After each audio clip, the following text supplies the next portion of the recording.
네, 안녕하세요. 반갑습니다. 이 과목을 저와 같이 공부하셨죠? 예, 또 이제 3과목의 일부를 제가 또 말씀을 드리겠습니다. 그 중에 이제 첫 번째 이제 주식부터 봐볼까요, 여러분? 제목이 좀 길죠? 예, 그냥 주식 투자. 이렇게 볼게요. 6문제 출제가 됩니다. 이 주식 투자 파트에서 다루는 것은요, 한마디로 하면 이제 자산 배분이에요, 여러분. 전략적, 전술적, 보험, 자산 배분. 그러니까 우리 이제 그 투자 자산을 운용할 때 어떻게 자산을 배분할 거냐, 그 배분 방법들 핵심이 이거라고 보시고요. 제가 이제 그 주식 다음에 채권, 파생 상품 이렇게 이제 3개 과목을 이제 저와 같이 이제 공부하시게 될 텐데, 1과목부터 이렇게 순서대로 지금 공부하고 계시면 지금 이제 고비가 왔을 거예요, 여러분. 이제 많이 지치기도 하고 힘도 드시고 할 텐데, 이제 나만 힘든 게 아니잖아요, 여러분. 시험 준비하는 모든 분들이 다 같이 힘든 거니까, 남은 기간 힘내시고요. 제가 이제 여러분 도전 응원한다 했잖아요. 그리고 최선을 다해서 콕콕 집어가지고 중요한 것들 이렇게 강조를 드리겠습니다. 주식이 그나마 채권이나 뒤에서 파생보다 조금 더 쉽다는 겁니다. 뒤로 갈수록 좀 어려워요. 여기서 의욕 떨어뜨리려고 말씀드리는 게 아니고 현실이 그렇다는 겁니다. 그래서 이제 왜 쉽냐면 이런 내용을 다루지만 6개가 대부분 말 문제가 출제돼요, 여러분. 여기서 이제 계산 문제 날 게 가끔 이제 출제되는 게 딱 하나 있습니다. CPPI. 그래서 주식과 채권의 자산을 배분할 때 그 금액 계산하는 거예요. 그거 외에 이제 대부분은 말 문제로 출제가 될 것이다. 그리고 왜 채권이나 파생이 어렵냐면, 주식은 우리가 많이 익숙하잖아요. 근데 채권이 조금 더 생소하고 파생은 많이 생소하고 생소하니까 이제 어렵게 느끼는 건데, 극복을 해야 되겠죠. 네, 시작을 할게요. 자, 1장이 뭐 이런 얘기입니다. 먼저 그 자산운용 이제 플로우를 좀 보겠습니다. 이해만 하시면 돼요. 그러니까 자산을 배분해서 이제 운용 들어갈 때요, 사전에 자산 배분하기 전에 뭘 알아야 되냐면 돈 맡긴 투자자 있을 거 아니에요. 투자자의 이제 요구 조건을 들어야 되겠죠. 그럼 여기서 이제 여러 가지가 나오는데 핵심이 투자자 성향을 파악하는 겁니다. 공격적인지 보수적인지. 그리고 또 중요한 게 이제 시장을 봐야 되겠죠, 여러분. 시장 상황에 따라서 이제 자본시장을 예측한다. 그래서 지금 주식에 투자할 때인지 채권에 투자할 때인지 이제 그런 거를 보는데, 여기서 이제 구체적으로 뭘 알아내야 되냐면 이런 겁니다. 만약에 이제 주식이 있다. 그럼 주식별로 기대 수익률이 다를 거 아닙니까? 위험도 다를 거고 또 상관관계도 다를 테니까 이런 것들을 이제 추정을 하는 겁니다. 시장 예측 활동을 통해서 기대 수익률, 위험, 상관관계. 그러니까 잘 보시면 이런 것들은 어디서 나오는 거예요? 시장에서 나오는 거예요. 이것은 투자자 성향이니까 투자자 조건 파악에서 나오는 거예요. 그러면 이 두 개를 결합하는 겁니다. 결합해서 가장 최적인 자산 배분을 하고 또 필요하면 이제 수정하는 거죠. 이때 자산 배분이 이제 3가지가 있다는 겁니다. 전략적, 전술적. 그러면 전술보다 전략이 큰 그림 그리는 거잖아요. 전략은 흔들면 안 돼요. 전술은 그때그때 이제 흔들어서 이렇게 초과 수익을 추구하는 개념이고 또 보험 자산 배분이 있다. 자, 이렇게 자산 배분 이제 결정을 한 다음에 그러면 이제 운용 들어가야 될 거잖아요. 운용할 때도 패시브 운영인지 액티브하게 운영할 건지 또 준 액티브 운영 방식을 따른 건지 이런 것들도 이제 결정이 된다는 거예요. 그럼 이게 뭐냐 이거예요. 그럼 운영 과정에서 양쪽을 모니터링 하는 거죠. 그럼 뭐예요, 여러분? 투자자 요구 조건이 달라질 수 있기 때문에 모니터링 해야 되고 시장도 끊임없이 변할 거 아닙니까? 이 모니터링에서 필요하면 이제 반영해야 된다는 거예요. 수정. 그리고 이제 중간중간에 잘 가고 있는지 이제 평가를 해봐야 되겠죠? 평가. 그래서 이렇게 이제 순환이 되는 거다. 그러면 이 주식 투자라는 과목에서 다 이거와 관련된 내용을 이제 공부를 하는 겁니다. 이거 어떻게 계산하냐 이거예요. 이거는 어떤 차이가 있냐 이거예요. 역시 이것도 무슨 차이가 있냐. 이제 그런 것들 다루는 거다.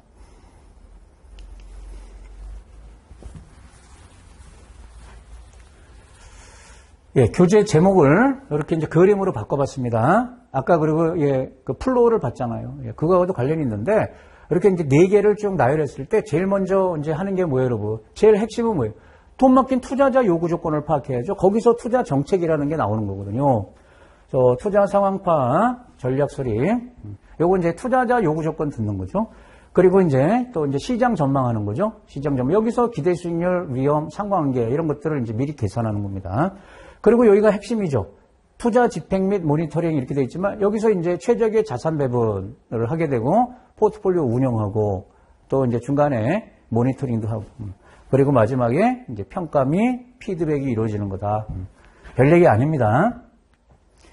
이거는 무슨 뜻이냐면 이게 이런 절차에 따라서 자산을 운영하는데 또는 자금을 운영하는데 이거는 개인이라도 이 절차를 따르는 거고 큰 자금도 이런 절차를 따르는 거예요. 그거는 대동소이한데 기금 있지 않습니까? 연기금 같은 자금들은요. 연기금 이런 것들은 조금 차이가 있다는 겁니다. 여기 자산 배분이 여기서 이루어지는데 연기금이나 자산운용회사와 같이 대규모 기금을 운영할 때는 자산 배분 전에 이걸 먼저 한다는 거예요, 여러분. 자산부채 종합관리 전략 이걸 먼저 수립해요.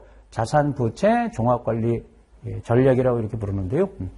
여기에서 도출된 목표, 제약 조건을 전제로 자산 배분이 이루어진다. 즉 자산 배분 전에 자산부채 종합관리 이 전략을 먼저 수립해야 된다. 이게 무슨 뜻이냐? 여러분 연금이나 기금을 떠올려봐요. 얘네들은 돈이 들어오기도 하고 연금은 다달이 또 연금 지급 나가는 돈도 있단 말이에요. 그러니까 다달이 들어오는 돈도 있고 나가는 돈도 있기 때문에 이게 어느 정도 되는지 그거부터 결정을 해야 된다는 거예요. 무조건 투자를 해갖고 수익을 이제 높이는 게 아니고 나갈 돈 들어올 돈 그 현금 흐름을 유지를 해야 되기 때문에 그걸 먼저 결정을 해야 된다는 겁니다. 그런 뜻이에요. 그리고 나서 자산 배분을 하는 거다. 요 순서만 좀 보시면 되겠어요. 이게 먼저 선행돼야 된다는 거죠. 대규모 자금을 운영할 때는 통상 이렇게 하더라. 넘어갑니다. 자, 이제 2절에 자산운용 조직. 특징 간단하게 보면 돼요, 여러분. 자산운용은 계층적 성격을 갖고 있다. 이게 무슨 뜻이냐면 한 사람이 다 하지 않는다는 겁니다.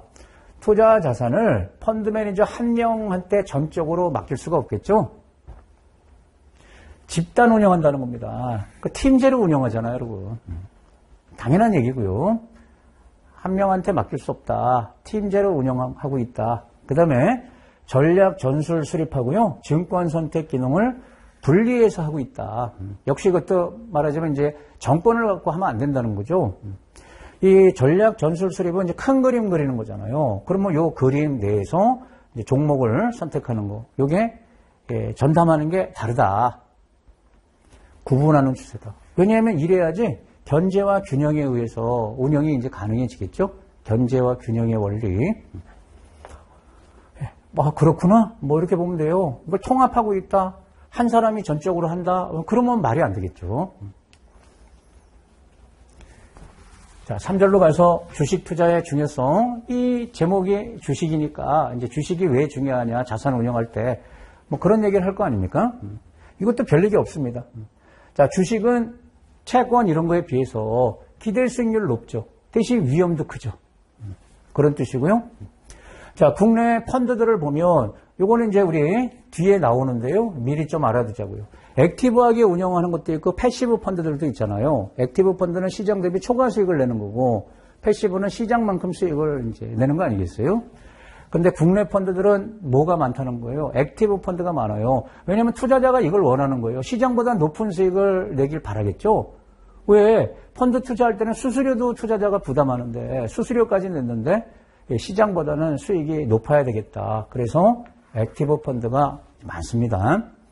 그런데 패시브 펀드도 만만치 않게 이제 커지고 있다. 패시브 펀드 그러면 대표적인 게 인덱스 펀드잖아요. 또는 ETF. 자, 주식 투자가 이제 중요해지고 있다. 그러니까 자금을 운영할 때 주로 이제 안전자산인 채권으로 이제 운영을 많이 하는데 이제 주식도 그만큼 이제 비중을 늘려야 된다. 이런 뜻이죠. 봤더니 국내 주식하고 국내 채권 있지 않습니까? 국내 주식과 채권은 상관계수를 봤더니 0에 가깝더라. 이건 무슨 뜻이에요, 여러분? 0이냐 1이냐 외우지 마시고요. 0에 가깝다는 건 뭐예요? 상관관계 없다는 거잖아요. 그래서 결합하면 분산 투자 효과를 기대할 수 있다. 그러니까 채권에만 투자하는 게 아니고 주식까지 결합해서 투자하면 분산 효과 나오는 거죠. 아무 상관관계가 없으면 분산 효과 없는 겁니까? 아니죠. 예, 상관계수가 플러스 1만 아니면 분산 효과는 있잖아요. 그래서 결합해서 이제 운영한다는 뜻이고, 또 그럼 국내 주식 말고 해외 주식 있잖아요, 여러분. 해외 주식. 해외 주식과 국내 주식도 상관성이 낮다. 이 낮으면 분산 효과 나오는 거죠. 그래서 같이 결합해서 하면 국내 주식뿐 아니고 해외 주식까지 지금 이제 같이 운용을 하잖아요. 그러면 효율적 포트폴리오를 만들 수 있다.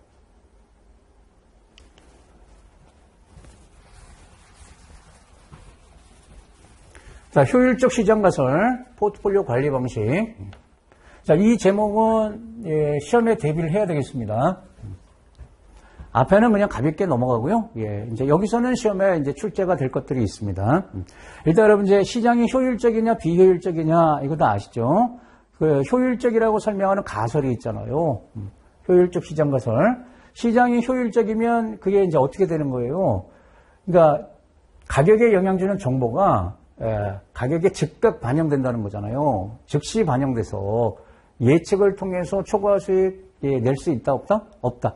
효율적 시장에서는 시장보다 높은 초과 수익 내기 어려운 거 아닙니까? 그게 이제 효율적이라는 말을 쓰는 거니까. 그러면 어느 정도 효율적이냐 그 정도에 따라서 약형, 준강형, 강형 이렇게 이제 구분하죠. 그래서 예, 주가에 영향 주는 정보를 그게 이제 과거 정보, 현재 정보입니다. 공개 정보는 현재 정보를 말하는 거예요. 그리고 미공개 정보 이렇게 나눠가지고 과거 정보를 이용해서는 초과 수익 기회가 없더라. 이걸 이제 약형이라고 하는 거죠. 과거 정보를 이용해서 초과 수익 내기는 어렵다. 효율적이라서 시장이. 그러면 얘가 제일 약한 거다. 그래서 약형.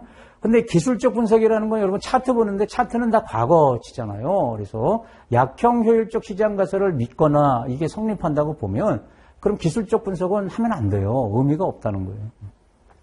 그 다음에 과거 정보 이거 포함입니다. 준강형은 공개 정보를 이용해서 초과 수익 불가능하다. 이건 뭐냐면 요것만이 아니고 요거 포함하는 거예요, 여러분. 이렇게 확장되는 거니까 과거 정보뿐 아니고 공개된 정보, 현재 정보를 이용해서도 초과 수익 낼 수 없을 만큼 시장이 효율적이다. 그게 준강형. 강형은 가장 센 거죠. 미공개 정보 있잖아요, 여러분. 내부자 정보. 이걸 이용해서도 초과 수익 낼 수 없다. 이게 가장 강력한 효율적 시장을 말하는 거죠. 이렇게 이제 세 가지로 효율적 시장을 이제 구분을 하는데, 시험이 나오면 이게 나올 거예요, 여러분. 이 효율적 시장 가설의 이제 시사점이 뭐냐. 이게 이제 뭐 때문에 우리가 여기서 나오는 거냐. 자, 이제 운영 방식이 액티브가 있고 패시브. 이건 다 아시잖아요. 근데 이 효율적 시장 가설은 액티브 운영을 반대하는 논거로 이제 이용하는 겁니다. 액티브는 시장 대비 초과 수익을 내는 운영 방식인데 시장이 효율적이면 초과 수익 안 나오잖아요. 그래서 반대 논거로. 그리고 요 두 개가 이제 중요합니다. 강형, 가장 센 거잖아요. 효율적 시장 가설을 신뢰하면 어떠한 형태의 액티브 운영도 할 필요가 없다. 왜? 초과 수익 기회가 없잖아요. 초과 수익 기회가 없다. 반면에 강형만 아니면 무슨 뜻이에요? 약형이나 준강형 효율적 시장 가설, 그게 성립한다고 볼 때는 액티브 운영을 배제할 필요가 없다는 겁니다. 그러니까 여러분, 미공개 정보를 이용해서는 초과 수익 낼 수가 있다는 겁니다. 여전히 시장에서. 그래서 강형이 성립하면 어떠한 액티브 운영도 효과가 없다. 하지만 강형만 아니면 액티브 운영 효과가 나온다. 그래서 여전히 액티브 운영이 가능한 거다. 이해하셨으면 이제 외워야 되겠죠?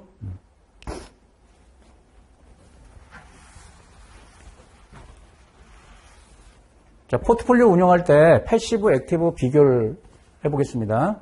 이건 이제 쉬운 얘기죠, 여러분. 패시브는 시장이 효율적이라 가정하는 거 아닙니까? 그래서 벤치마크 성과를 달성하는, 이게 이제 시장 수익이잖아요, 여러분. 벤치마크하고 똑같은 수익을 달성하는 걸 목표로 하고 대신 분산 투자 효과가 크다.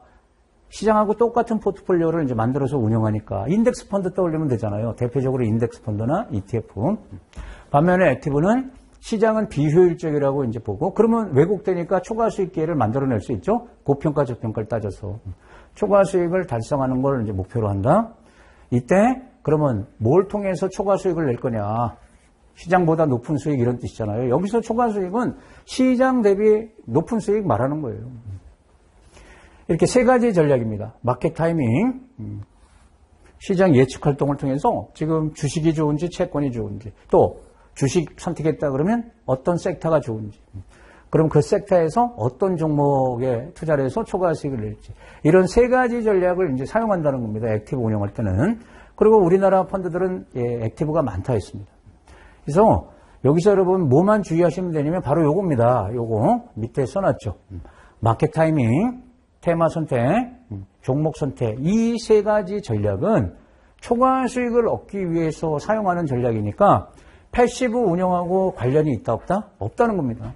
그러니까 패시브 운영은 이 전략과 무관하다는 겁니다. 그냥 벤치마크 복제해서 운영하는 거니까 이것만 주의하시면 됩니다. 이 세 가지 중에 뭐 한 가지만 패시브 운영은 한 가지만 사용한다. 뭐 이런 식으로 말을 꼴 수 있잖아요.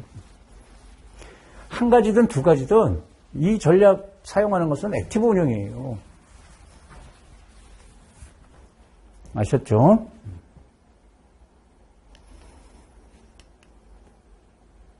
자, 그래서 처음 이제 시험에 이제 예상하는 문제 하나 좀 정리를 해봤습니다. 효율적 시장 가설과 액티브, 패시브의 관계. 자, 2장으로 갈게요. 자산 배분 전략.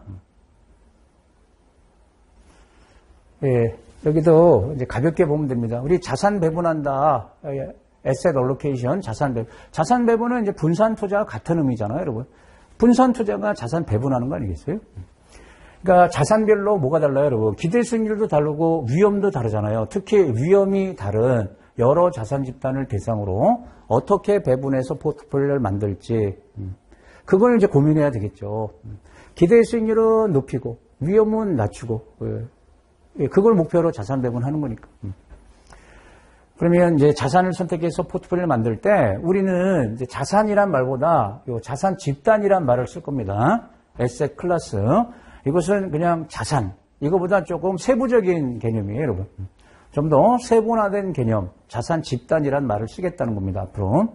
자산 배분할 때 주식, 채권, 이거는 서로 다른 자산이잖아요. 근데 주식 중에서도 이렇게 세부로 쪼갤 수 있잖아요. 주식 중에서 뭐 소형주 집단, 중형주, 대형주 집단, 또는 뭐 성장주, 가치주, 이런 것들이 자산 집단이 되는 거예요, 여러분. 에셋 클래스. 자산 배분 전략이 무슨 뜻이냐? 뭐 넓은 의미, 좁은 의미 써가면서 외우지 마시고요. 그냥 이렇게 정의를 내릴 수 있다. 넓은 의미로는 자산 배분 전략이 기금이나 운영회사 시스템적인 자산 운영 과정 전반적인 걸 다 통틀어서 말하는 거고, 흔히 우리가 자산 배분 전략 그러면 이 좁은 의미, 이걸 말하는 거죠.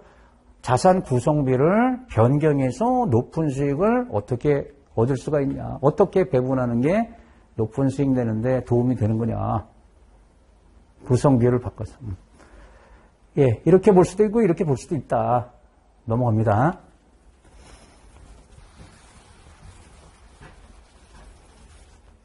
자산 배분이 왜 중요하냐, 이제 그 얘기를 하고 있습니다, 교재에서. 자, 수익률 있지 않습니까? 이제 수익률이 높은 게 이제 중요하잖아요, 여러분. 수익률을 높여야 될 거 아닙니까? 근데 투자 수익률에 영향을 주는 요인들은 다양합니다. 여러 가지가 있는데 대표적으로 자산 배분 어떻게 했냐 이거예요. 큰 그림 그리는 거잖아요, 여러분. 설계도 그리는 거. 주식의 몇 %, 채권의 몇 %. 그리고 시장 예측 활동. 경우에 따라 요 예측 활동을 통해서 또 자산 배분 비율을 조정할 필요가 있잖아요. 그리고 실제 어떤 종목에 투자할 건지. 이런 것들이 투자 수익률에 다 영향을 주는데 이 중에 가장 중요한 게 자산 배분이라고 보는 거예요. 처음에 큰 그림 그리는 게 전체 수익률의 대부분을 차지하는 거예요. 그래서 단기 주가 움직임을 정확히 예측하는 것은 이제 쉽지 않죠. 그래서 장기 관점에서 자산 구성을 제대로 수립하는 게 수익률에 가장 중요하다. 그럼 실제로 이제 이걸 실증 분석해서 자산 배분이 중요하다는 걸 찾아냈어요.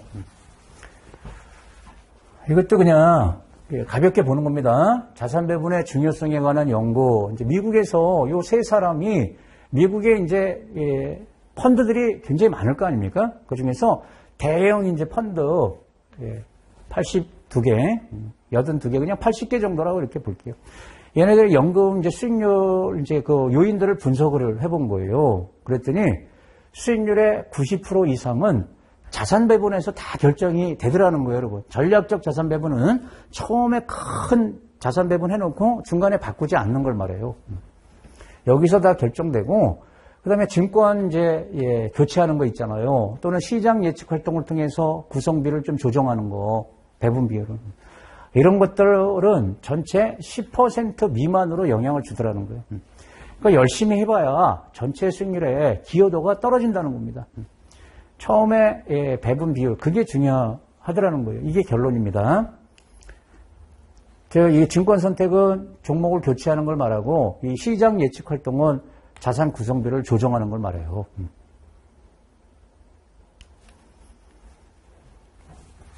교재에 보면 요 표가 나와 있는데, 요거 이렇게 해석하는 겁니다. 역시 이것도 그냥 가볍게. 자, 증권 선택 활동하고 자산 배분 활동을 적극적으로 할 때하고 소극적으로 할 때 이제 나눈 겁니다. 그러면 이게 바로 뭐예요, 여러분? 둘 다 소극적으로 한다는 게 전략적 자산 배분을 말하는 거예요. 그러니까 처음에 자산 배분을 확정해 놓고 중간에 바꾸지 않고 그냥 운영하는 게 소극적이겠죠? 그런 펀드들을 봤더니 이 두 개를 다 소극적으로 운영하는 펀드들의 수익률을 봤더니 13.49가 나오더라는 겁니다. 80여 개의 펀드를 분석해서. 근데 이걸 이제 적극적으로 했을 때, 여기 올라가면 적극적으로 하는 거잖아요. 이쪽으로 가도 적극적으로 하는 거잖아요. 그랬을 때 수익률이, 평균 수익률이 조금 차이가 있죠? 그럼 이걸 이제 해석을 할 때 자산 배분 활동은 봤더니 성과를 안 좋게 만들었다, 이런 뜻이에요. 지금 요게 어떻게 보면은 소극적이잖아요. 근데 요게 이렇게 간 것은 뭐예요, 여러분? 이게 자산 배분 활동을 적극적으로 했을 때 결과치잖아요. 근데 요거보다 요게 줄었죠? 요거보다 요게 소점이지만 줄었잖아요. 그러니까 적극적으로 자산 구성비를 조정해 봐야 오히려 수익률에 마이너스를 갖고 왔다. 그걸 보여주는 겁니다. 근데 종목 선택 활동은 성공하더라. 종목을 적극적으로 교체하는 펀드들은 안 할 때보다 조금 높은 성과가 나왔다. 그건 어떻게 보는 거예요? 이게 증권 선택 활동이니까 요거 두 개 소극적으로 했을 때, 적극적으로 했을 때 요 차이가 있지 않습니까? 얘보다 얘가 좀 크죠? 얘보다 얘가 좀 크죠? 그런 얘기입니다. 그래서 이 수익률이 지금 보여주는 게 얘를 기준으로 얘는 작다, 얘는 크다. 그거는 무슨 뜻이다? 자산 배분 활동은 성과에 오히려 마이너스 요인이 됐다. 종목 교체 활동은 플러스 요인이 됐다. 그냥 별 차이는 없다.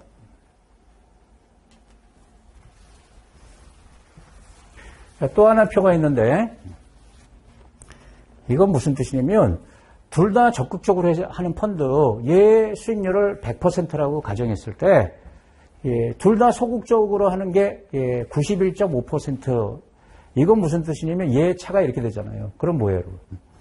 그러니까 종목 선택하는 거하고 이렇게 자산 배분 활동하는 거, 이게 전체 수익률의 10% 미만이라는 거예요, 기여도가. 이미 앞에서 우리 결론을 봤잖아요. 그러니까 전체 운용 수익률의 90% 이상은 전략적 자산 배분으로 다 결정이 되는 거다. 이게 전략적 자산 배분에서 나오는 수익률이거든요. 소극적이니까 둘 다. 그러면 적극적으로 했을 때 100이라고 가정했을 때 이 차가 10% 미만이잖아요. 얘네들이 수익률에 기여하는 것은 10% 미만이다. 이걸 지금 보여주는 거다. 그래서 결론이 뭐예요? 자산 배분이, 큰 그림 그리는 자산 배분이 시장 예측 활동이나 종목 선택 활동보다 훨씬 중요하다. 그래서 이제 자산 배분 하는 거다. 이런 뜻입니다. 자산 배분 전략은 이것도 그냥 가볍게, 단순히 시장 예측 활동을 통해서 배분하는 게 아닙니다. 중요한 게 뭐예요? 앞에 우리 자산운용 플로우도 봤잖아요. 투자자가 제시한 제약 조건 하에서 포트폴리오를 구성하는, 자산 배분하는 거. 이 관점으로 보는 거예요. 그러니까 자산 배분 그러면 지금 시장에서 주식이 좋으니까 주식 비중을 늘려야 되겠다. 물론 그것도 자산 배분이지만 그게 아니고, 그것만이 아니고 투자자 특성에 맞는 포트폴리오를 만드는 거, 그게 자산 배분 전략이다. 이런 뜻이에요. 그래서 이 자산 배분 전략의 도입 목적, 이것도 뭐 써가면서 외울 필요 없습니다. 이 자산 배분 전략을 도입하게 되면, 우월한 성과를 낼 수 있더라. 또 체계적인 상품 개발에 또 응용이 가능하더라. 투자자 성향들이 다양하니까 거기에 적합한 상품들을 미리 갖춰놓을 수가 있다. 그리고 여기서도 나왔지만 투자자 목표를 적극적으로 수용할 수가 있다. 거기에 따라 자산 배분하는 거니까. 또 성과 평가도 용이하다. 다 좋은 얘기죠.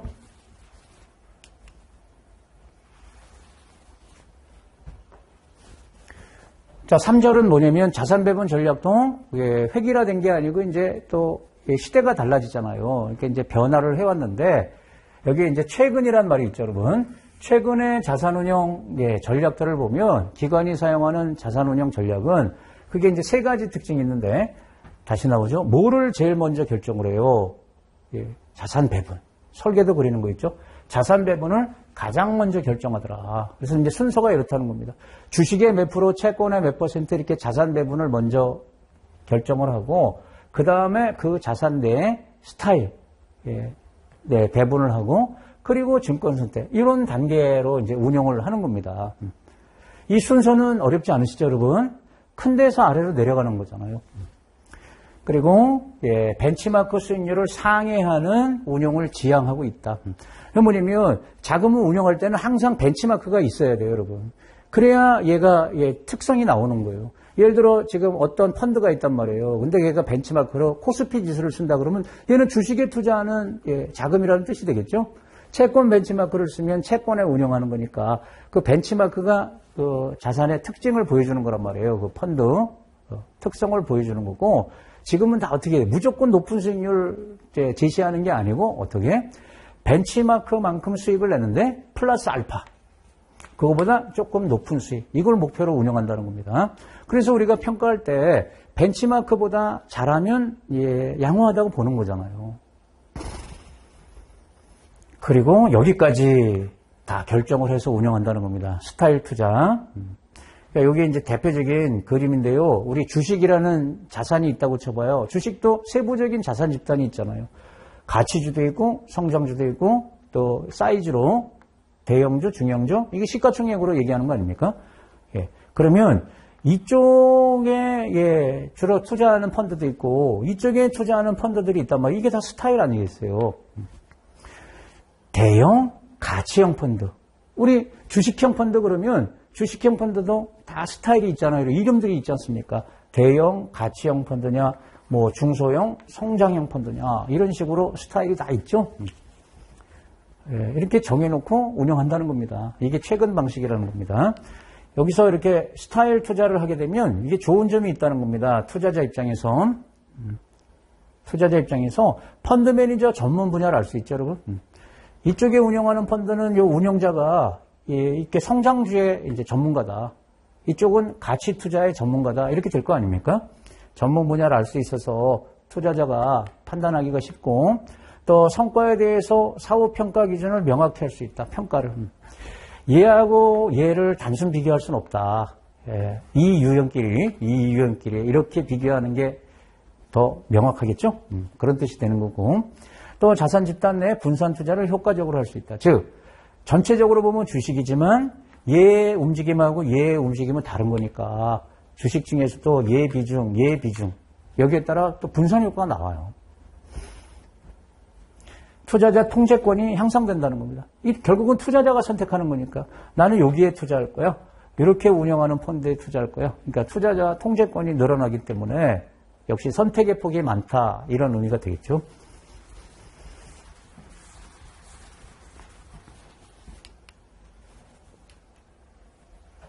근데 과거에는 그렇지 않았어요, 여러분. 과거에는 자산 배분 전략이 최근하고 달랐습니다. 그러니까 초창기를 한번 펀드 나온 초창기를 보시면요.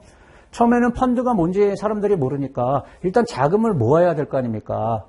그래서 단기적인 목표 수익률을 제시를 했어요. 그러니까 초창기에는 무조건 목표 수익률을 제시하고 뭐 10% 수익을 무조건 내주겠다. 투자하세요, 이렇게. 그 목표 수익률을 제시하는 펀드, 목표 달성형 펀드 이런 용어들이 있었단 말이에요. 목표 달성형 펀드.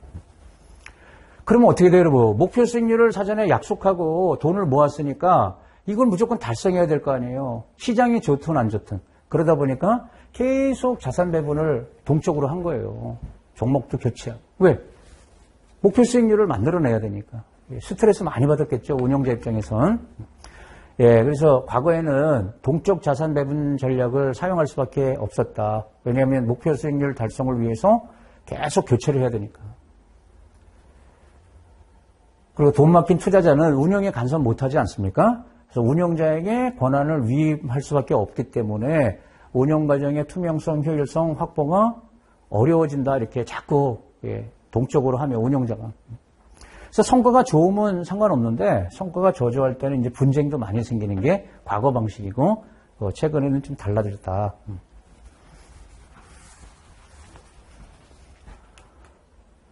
일단 넘어갑니다. 이제 4절입니다. 자산 배분 전략, 이제 자산 배분할 때 사전에 이제 자료가 필요하겠죠? 그래서 이제 어떤 것들을 이제 미리 알아야지 자산 배분이 이루어지는 거냐. 앞에 그 플로우 그림 있었잖아요, 여러분.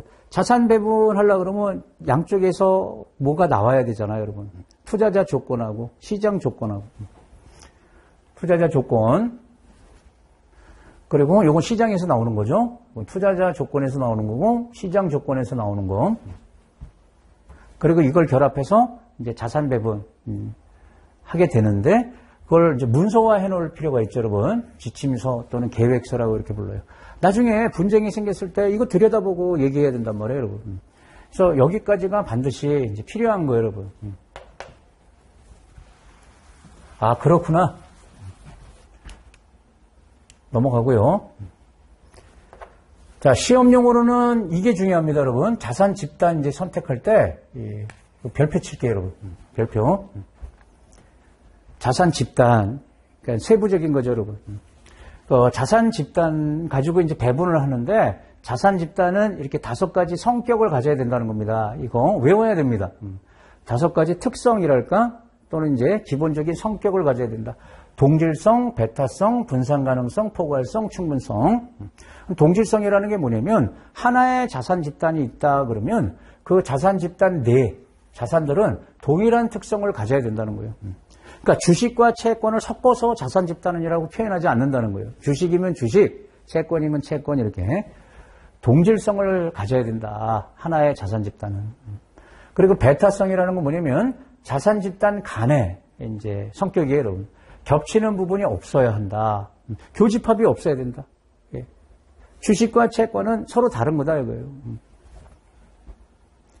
그걸 배타성이라고 얘기하고 또는 독립성이라고도 얘기해요, 여러분. 독립성. 그리고 또 분산 가능성. 그러니까 자산 집단들이 여러 개 있을 때 그걸 결합해서 포트폴리오를 구성할 수 있어야 된다. 효율적인 포트폴리오라는 건 뭐예요? 분산 효과가 이제 발생해야 된다 이런 뜻이죠. 그것을 분산 가능성. 그다음 이제 포괄성이라는 건 뭐냐면 포괄성이라는 것은 그러면 투자 대상 자산을 넓게 보라는 겁니다. 국내 자산만이 아니고 전 세계 자산. 투자 자산을 확대할수록 그러니까 전 세계 자산으로 이렇게 확대할수록 더 높은 성과 달성에 용이해지더라. 이걸 포괄성이라고 그래요. 네. 그다음 마지막에 충분성. 요거 이제 하나의 자산 집단 내에는 충분히 많은 종목이 존재해야 된다. 그래야 이 안에서 선택을 할 수가 있잖아요, 여러분. 그러니까 어떤 자산 집단이 있는데 실제 종목이 10개도 안 돼요. 그러면 못 고르잖아요. 그래서 하나의 자산 집단은 어느 정도 사이즈가 돼야 된다는 겁니다. 규모, 수가 충분해야 된다. 그래야 거기서 고를 수가 있으니까. 이걸 충분성이라고 합니다. 이게 충분성, 이게 포괄성 이런 식으로. 그리고 이제 하나 주의하실 게 이런 5가지 이제 속성 또는 이제 성격이라고 했죠. 근데 여기서 이 동질성하고 충분성 있잖아요. 첫 번째 거하고 마지막. 이것은 하나의 자산 집단 내의 이제 성격을 말하는 거예요. 주식이면 주식, 채권이면 채권. 하나 자산 집단 내에서 갖춰야 될 성격이고요. 이 배타성과 분산 가능성은 자산 집단 간의 성격을 말하는 겁니다. 의미가 좀 다르죠. 배타성은 뭐예요, 여러분? 그래서 서로 다른 자산 집단 간에는 겹치는 부분이 없어야 된다. 결합하면 분산 효과가 나와야 된다. 간, 내. 이 말도 좀 이제 주의를 해야 되겠어요. 그럼 여기서 이 분산 가능성 있지 않습니까? 그걸 판단하는 방법을 볼게요, 여러분. 그러니까 분산 가능성을 판단할 때, 그러니까 결합해서 포트폴리오를 만들었을 때 이제 분산 효과가 나오냐 안 나오냐, 그걸 이제 판단하는 방법인데, 여기 이것만 있는 게 아니고 여기 하나의 이제 방법이 되는 겁니다. 이것도 요거 외워야 됩니다. 별표. 하나의 방법론이 있다. 샤프 값을 가지고 판단하는 겁니다. 샤프 지수. 샤프 지수는 뭐예요? 위험으로 조정한 성과 지수죠? 위험 조정 성과 지수. 샤프 비율. 그래서 기존 포트폴리오에 어떤 이제 새로운 자산이 있어요. 자산 집단. 그것을 편입시킬지 말지. 편입시킬 분산 효과가 나오면 편입시키는 의사결정을 하는 거고. 그렇지 않으면 편입 안 시키는 게 좋은 건데. 그것을 샤프 값으로 본다는 겁니다. 새로운 자산 집단을 추가했을 때 만약에 더 높은 샤프 비율을 얻게 되면 이게 좋은 거잖아요, 여러분. 샤프 비율은 성과 지수니까 이 수치가 높은 게 좋은 겁니다. 그러면 분산 효과가 있는 것으로 보는 거고, 그러면 편입시키는 의사결정을 하는 게 좋은 거다. 더 높은 성과 달성이 용이해지는 거다. 그러면 어떻게 분산 효과가 있는지를 이제 판단을 하냐? 그게 이 기준이라는 거예요. 자, 샤프 비율은 여러분 뒤에 이제 운영 결과 분석이라는 과목에서 이제 공부를 하시게 될 겁니다. 샤프 지수, 트레이너 지수, 젠센의 알파 지수 등등 있죠. 여기서는 그냥 그 수치 해석하는 거, 비교하는 것만 볼게요, 여러분. 요 샤프 레이시오 그래서 SR이라고 쓴 거예요. 샤프 비율. 그 C가 뭐냐면 새로운 자산 집단의 샤프 값이에요. 그리고 SRP는 기존 포트폴리오의 샤프 값이에요. 그리고 이것은 새로운 자산과 기존 포트폴리오 간의 상관관계죠. 코릴레이션. 그래서 상관계수를 말해요. 상관계수. 그러면 만약에 부등식이 이렇게 되면 얘 수치가 있고 얘 수치가 있고 얘 수치를 줬을 때 부등식이 이렇게 나오면 그러면 분산 가능성이 있는 거다. 분산 효과가 있는 거니까 편입시키는 게 좋다. 이렇게 보겠다는 겁니다. 자, 여기 예를 볼게요, 여러분. 기존 포트폴리오의 샤프 값이 0.5고요. 새로운 자산 집단의 샤프 값이 0.3이에요. 그러면 이 두 개만 가만히 봐봐요. 그러면 샤프 값은 높은 게 좋다 하지 않았습니까? 근데 기존 포트폴리오가 더 높잖아요. 근데 이건 낮잖아요. 그러면 굳이 성과가 낮은 이 자산을 포트폴리오에 넣는 게 바람직하냐? 이것만 보면 바람직하지 않죠. 그런데 상관계수를 봐야 된다는 거예요. 상관계수. 그러면 얘하고 얘를 곱해서 그게 이거니까. 자, 얘가 0.3 아닙니까? 얘가. 그리고 얘는 0.5. 상관계수도 0.5. 그러면은 이쪽이 크죠? 이거 0.25니까. 그럼 부등식이 이렇게 나왔으니까 현재 샤프 비율은 작지만 기존 포트폴리오보다 작지만 분산 효과가 나온다고 보는 거예요. 이게 결론이 되겠습니다. 하나의 판단 기준인데 이거 시험에 대비해야 돼요, 여러분.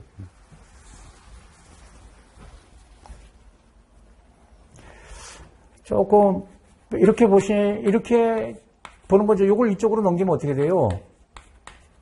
그러면 이렇게 되는 거잖아요. 그럼 이 상관계수에 따라서 위험이 결정되는 거잖아요. 요거는 성과잖아요, 여러분. 성과. 그러면 기존 포트폴리오보다 얘가 더 이게 월등하면 당연히 편입시키는 게 좋겠죠. 0.5보다 이게 0.6이다, 0.7. 그러면 편입시키는 게 당연히 좋은데 이거 작을 때 이제 어떻게 할 거냐 그거잖아요. 작다고 버리면 안 되고 이렇게 해서 비교를 하는데 그럼 이게 성과인데 전체 포트폴리오 성과에서 얘가 차지하는 비중이 위험을 결정하는 요 상관계수는 위험이니까 그거보다 크면 좋은 거 아니냐 이렇게 이해하셔도 되겠죠.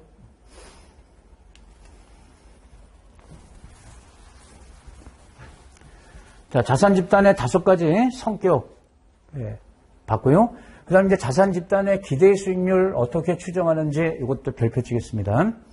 그러니까 이제 자산 집단이 있다. 주식이다, 채권이다. 그러면 특히 이제 주식 같은 경우는 변동성이 크잖아요. 그래서 이 주식의 기대 수익률이 어느 정도 나올지 그거를 이제 사전에 이제 예측을 해야 된다는 거죠.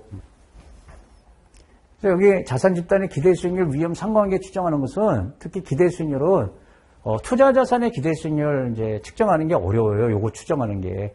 채권 같은 경우는 이제 고정 수익이 나오고 예금 같은 경우 무조건 이자율만큼 수익이 나오는 거니까 뭐 기대 수익률이 금리하고 똑같다고 볼 수 있지만 주식은 그렇지 않잖아요. 그래서 특히 이제 주식의 기대 수익률을 어떻게 측정하냐?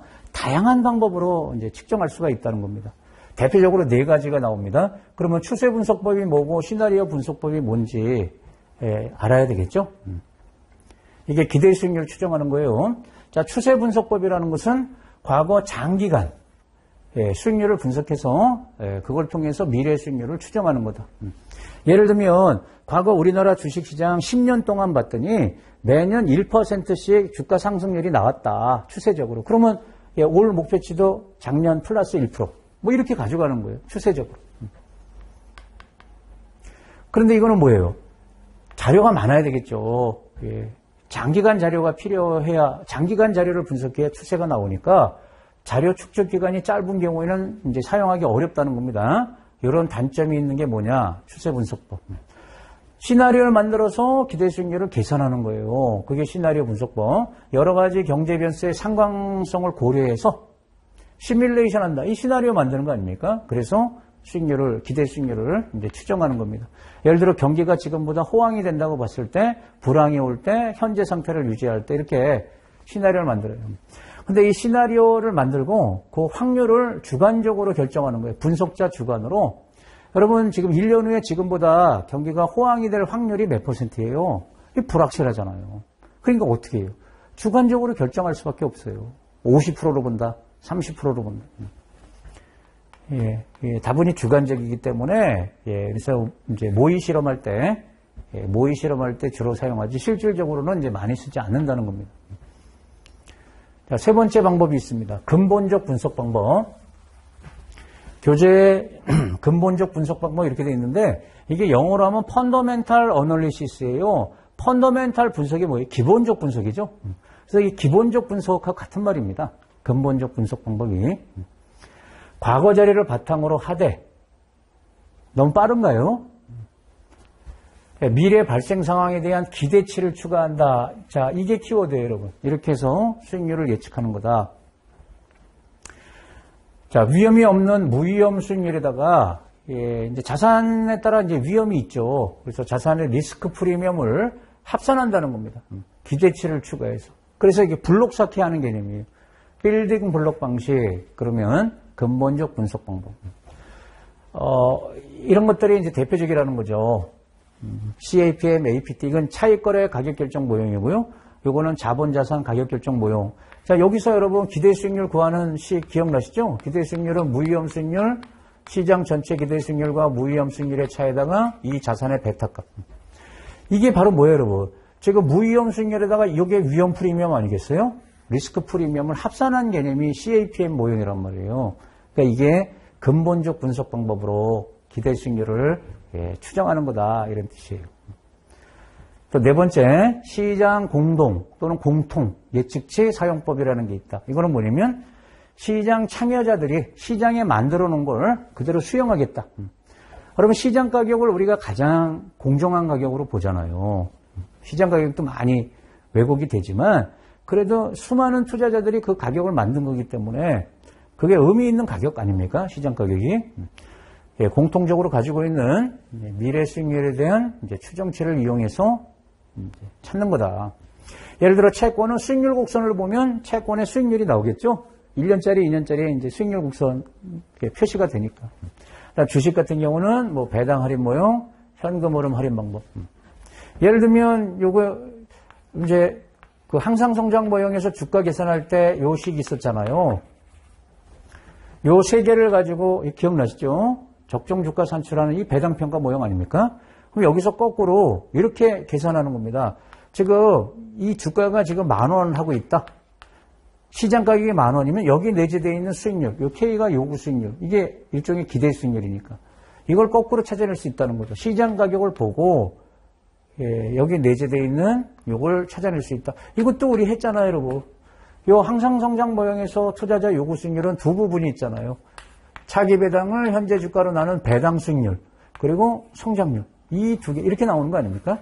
이런 식으로 기대 수익률을 계산해낼 수 있다. 이걸 갖다가 시장 공통 예측치 사용법이라 그래요. 왜냐면 시장에 형성된 가격에서 찾아내는 거다. 네, 추세 분석법, 시나리오 분석법, 그 다음에 근본적 분석 방법, 시장 공통 예측치 사용법, 이런 거다.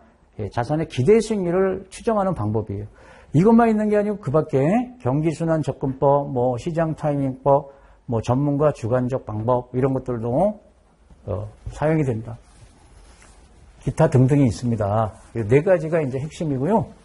여기서 조금만 보충 설명을 드릴게요. 이런 계산 문제는 시험에 안 나올 겁니다. 여기서는 지금 요거는 저 말 문제가 날 텐데, 죄송합니다.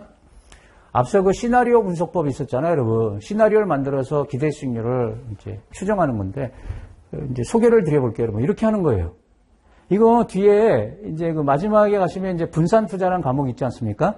분산 투자 과목에서 이런 얘기가 나올 겁니다. 그러니까 마코이치라는 사람이 분산 투자 이론을 만들지 않았습니까? 포트폴리오 이론. 그럴 때 자산의 기대 수익률을 이렇게 추정을 했어요, 여러분. 이렇게 추정을 했어요. 그러니까 이제 경기의 시나리오를 만드는 겁니다. 지금보다 좋아질 때, 현재하고 똑같을 때, 불경기가 될 때, 그럴 때 뭐 A라는 주식이 있고 B라는 주식이 있으면 얘네들의 이제 예상 수익률을 이렇게 시나리오를 만드는 겁니다. 얘는 지금 시나리오 어떻게 만들었어요? 불경기가 될 때도 수익이 나오는 걸로 예상 수익률이 훨씬 높게 나오는 걸로 지금 시나리오가 나와 있죠? 얘는 그렇지 않고 이게 어떻게 보면 정상이고 뭐 이런 주식이 있으면 좋겠네요. 하락장에도 수익이 나니까. 근데 여기서 중요한 게 이 확률을 부여해야 된다는 거예요. 이거는 무조건 1이 나와야 되겠죠, 여러분. 1을 벗어나면 안 되겠죠. 0.3, 30%, 40%, 30%. 그러면 그때마다 예상 수익률이 다르니까 이걸 평균 내야 되겠죠. 그래서 A 주식의 기대 수익률 그러면 100% 나올 확률 0.3. 그거 곱하고 15% 0.4 곱하고 마이너스 70% 0.3 곱해서 가중평균 하는 거잖아요. 확률로 가중치를 줘가지고 15% 이렇게 나옵니다. 주식비도 마찬가지입니다. 10% 확률이 0.3, 12% 0.4, 12% 나오네요.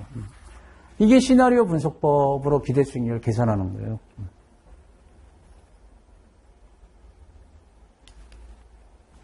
자, 근본적 분석 방법은 블록 쌓는 거하고 유사하다 하지 않았습니까?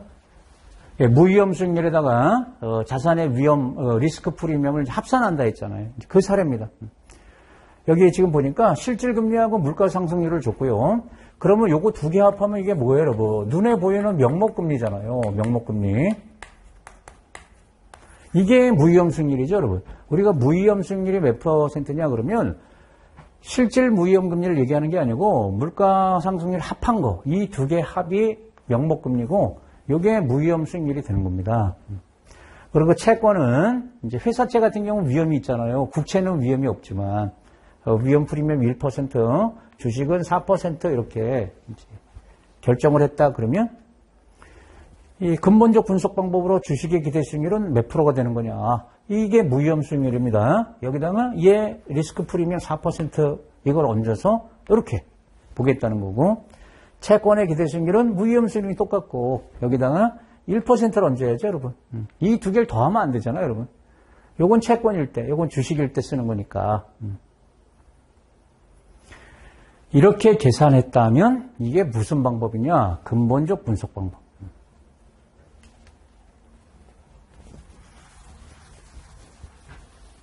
자, 지금까지 여러분 기대 수익률을 어떻게 추정하냐 또는 측정하냐 그 다양한 방법을 봤잖아요. 그러면 이제 위험도 추정해야죠. 상관관계도 이제 추정을 해야 되는데 위험은 통상 이제 표준 편차나 분산 그 값으로 보지 않습니까? 투자에서. 그리고 이 가치라는 걸 좀 봐주세요, 여러분. 가치라고 읽고요. 가치. 요거는 이제 위험 지표입니다. 기대 수익률을 측정하는 게 아니고 위험을 측정한 지표예요.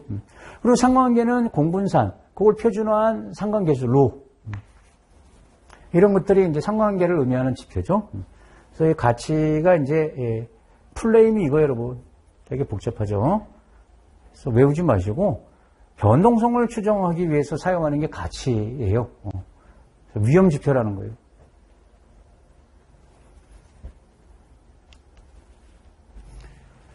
네, 첫째 시간 여기까지 하고 문제를 풀어볼게요. 우리 효율적 시장 가설 얘기를 했었죠? 설명 옳은 것을. 자, 약형도 있고, 준강형도 있고, 강형, 이렇게 이제 세 가지로 나누는데, 약형 효율적 시장 가설에 따르면 기본적 분석이 아닙니다. 기술적 분석. 기술적 분석은 초과 수익을 얻을 수 없다. 이건 맞죠? 준강형에서는 비공개된 정보로는 초과 수익을 얻을 수 없다. 아니죠. 준강형은 비공개가 아니고 공개된 정보.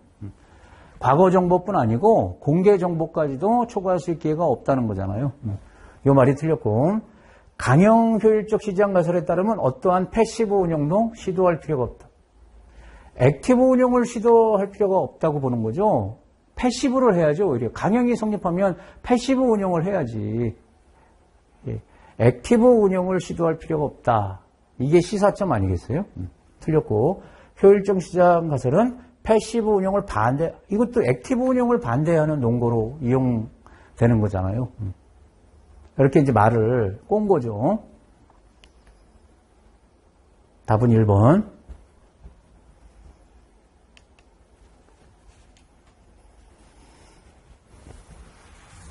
지금 풀고 계신 게 뭐 아시는 바와 같이 이게 기출 문제예요, 여러분. 이런 형태로 이제 출제가 된다는 겁니다. 자, 요거는 기존 포트폴리오 샤프값, 새로운 자산 집단 샤프값 줬으니까 분산 가능성 판단할 때 샤프 비율 가지고 분산 가능성 판단하는 거 있었죠? 자, 뭘 물었어요? 새로운 자산 집단을 포함해 보다 효율적인 포트폴리오 구성이 가능해지는 기존 포트폴리오와 새로운 자산 집단 간의 상관계수는 좋은 문제입니다. 거꾸로 보는 겁니다. 우리 비교 판단하는 게 이거잖아요, 여러분. C라고 교재에 나와 있으니까 새로운 자산 집단의 샤프값하고 기존 포트폴리오의 샤프값. 여기다가 반드시 뭘 곱해요? 상관계수, 예와 예. 그래서 부등식이 이렇게 나오면 좋은 거잖아요. 요 자산을 편입하는 의사결정을 하는 게 좋은 거다. 분산 가능성 측면에서. 근데 얘는 지금 얘를 편입시켜서 효율적 포트폴리오가 되려 그러면 상관계수가 얼마 이상이래야 되는 거냐, 뭐 얼마래야 되는 거냐, 그 거꾸로 찾는 거잖아요. 그럼 얘가 지금 얼마예요? 0.35, 얘가 0.5. 그러면 여기 상관계수 4개 있으니까 요 부등식이 성립하는 요거 찾으면 되겠죠? 그렇죠? 그럼 결론은 뭐예요? 요걸 이쪽으로 넘기면 0.35를 0.5로 이렇게. 그러면 요게 지금 0.7 아닙니까? 35를 5로 나눈 거하고 똑같으니까 0.7. 그러면 상관계수가 0.7보다 작아야지 효율적인 포트폴리오가 되는 거잖아요. 분산 가능성이 있는 거잖아요. 그러면 여기 1번밖에 없죠. 네, 이렇게 이해되셨죠? 그러니까 요 기준에 부합하는 상관계수 값을 찾아내는 문제다.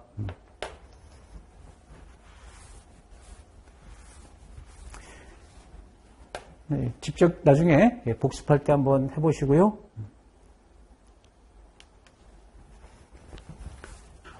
이 간단한 기출문제입니다. 자산 집단의 기대 수익률을 추정하는 방식이 아니고서 이런 식으로도 잘 나요, 여러분. 얘 기대 수익률 추정하는 거죠? 얘가 답이죠, 여러분. 얘는 위험을 추정하는 거잖아요. 가치는. 경기순환 접근 방법, 이것도 기대 수익률 추정하는 겁니다. 그 밖의 방법에 있었어요. 아주 쉽죠? 물론 이제 이렇게 날 때도 있고, 얘를 이제 세부적으로 특징을 모를 수도 있다. 이런 식으로 하는 게 추서 분석법이냐, 시나리오 분석법이냐, 또는 근본적 분석 방법이냐. 물론 이제 이렇게 출제할 수도 있으니까 거기까지 좀 챙겨놔야 되겠어요. 네, 첫째 시간 여기까지 하겠습니다. 수고하셨습니다.